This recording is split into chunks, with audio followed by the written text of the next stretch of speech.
একজন এমপি বানাইছে কে? জনগণ স্বাধীন ভোটের মাধ্যমে তো বানাইছে নাকি? সে এমপি স্বাধীনতা কই? সরকার দলীয় চিফ হুইপ কি বলছে জানেন?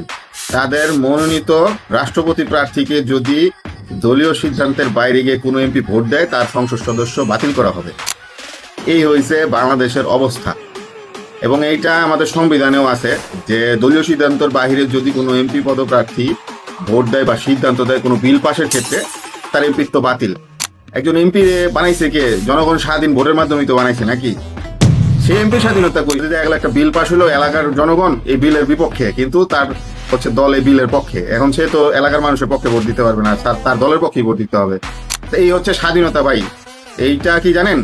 এইটা ফ্যাসিজমের আরেকটা উদাহরণ। সেই পুরাতন সংবিধান যেটাকে এখন কিনা আমাদের নামধারী মন্ত্রীরা মানে খুব ডিফেন্ড করে, মানে খুব সালাম করে। বোঝেন নাই দেশ কোন দিকে যাইতেছে? বোঝেন, দেখতে থাকেন। সেই পুরাতন সিস্টেম, সাংবিধানিক সেই ফ্যাসিবাদী সিস্টেম কায়েম থাকবে।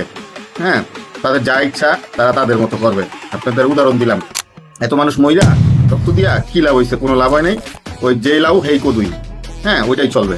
চালান। এই নির্বাচনে কি দরকার? এই নির্বাচনের তো কোনো দরকার নাই। এটা তো নির্বাচন, এটা সিলেকশন। আপনারা ঘোষণা করে দেন নাম, ফাইজলামি করেন না। বৈশা ওই যে সংসদে বৈশা ফাইজলামি। জনগণের টাকা প্রত্যেক মিনিটে নাকি লাখ লাখ টাকা খরচ হয়। হ্যাঁ, ফাইজলামি করেন ফাইজলামি। কতদিন করতে পারবেন? করতে থাকেন, আমরাও দেখতে থাকি। বোঝেন নাই?